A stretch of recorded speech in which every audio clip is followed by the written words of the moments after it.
Had a few comments recently about mixing valves on systems. So this is a system I'm just in the process of commissioning now. So this system has one mixed and one unmixed circuit. It's a little bit unusual. I've piped it up a bit differently using some zone valves, so I hope that doesn't confuse things. So normally we would have had a pump for the hot water instead of a motorized valve there, and a pump for the radiators rather than some motorized valves there. So this would be two pumps instead of one, and then we'd have the mixing valve and this one pump here. So we've done a little bit special with this for this one for some reasons I've put in another video. So anyway, let's concentrate on the mixing valve and the function of the mixing valve. So at the boiler's looking at the radiator circuit, and it's following a weather comp curve. So it might be putting out, for example, 50 degrees to the radiators. So there'll be a slight difference in temperature across that plate. The water coming from the boiler will be something, I think the Viessmann setting's 8 degrees. So it should be something like 8 degrees higher in the flow pipe than the outgoing. But I don't think it's achieving it. The plate's so big that the boiler's not doing that, and we've got very close, within 5 degrees across the plate.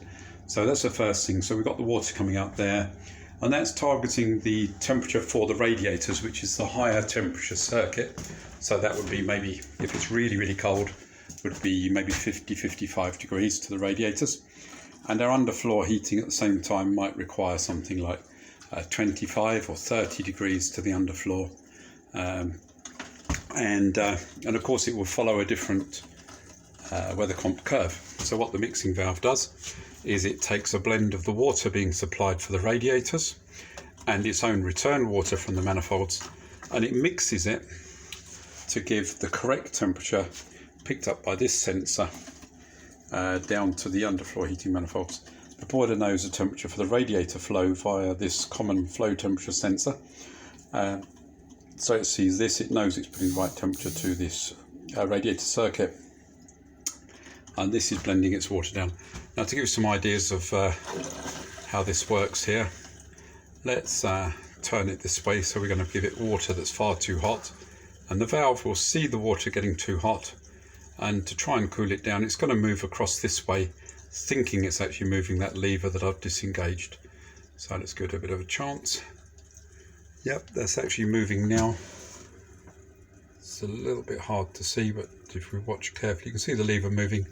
And so the unit thinks it's moving this lever, trying to cool the water down to give the correct temperature. If I move it back here, that's now going to be set to cool, and the lever's going to reverse, and it's going to move back towards the left here, and you can see it's now doing that, so that it blends the water again to exactly the right temperature for the underfloor heating. And that underfloor heating temperature depends upon the outside temperature, and as it gets colder outside, this is going to provide warmer water, and as it gets warmer outside, it's going to provide cooler water to the underfloor.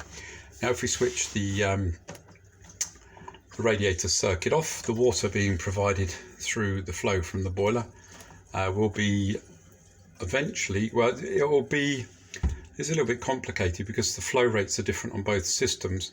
So this flow temperature in effect could be, if the boiler was giving the right flow rate, the same temperature as the flow on the underfloor heating. But as the underfloor heating is going to be flowing 3 times quicker per kilowatt than the supply from the boiler in theory, it's likely that this will still be blending. The quick equation is that the flow temperature from the boiler would need to be 20 degrees centigrade higher than the return temperature of the underfloor in order to blend to the correct temperature to go to the underfloor heating system. So now, in contrary to that, in comparison to that, if this was a heat pump, heat pumps work at delta T5, underfloor delta T7. So you would run your underfloor at delta T5, hopefully, if you're doing a heat pump.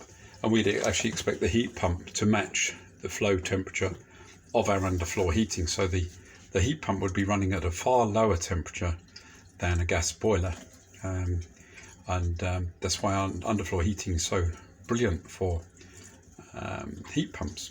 and they are really low temperature. Now people get a bit confused by this because they're used to putting in what I call high temperature underfloor, which normally has a blending valve, mechanical fixed temperature blending valve, that's normally set somewhere between 45 and 55 degrees, which is far too hot for most underfloor heating systems. And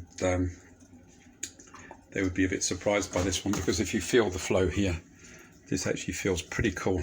And in fact, if we go to the boiler, we can actually have a look at what temperature the boiler thinks is adequate for, and I've got the curve set quite high for this.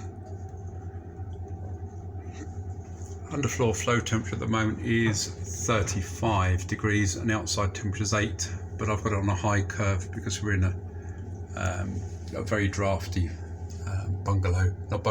cottage, thatched cottage, but with very big drafts here. So anyway, I hope that helps.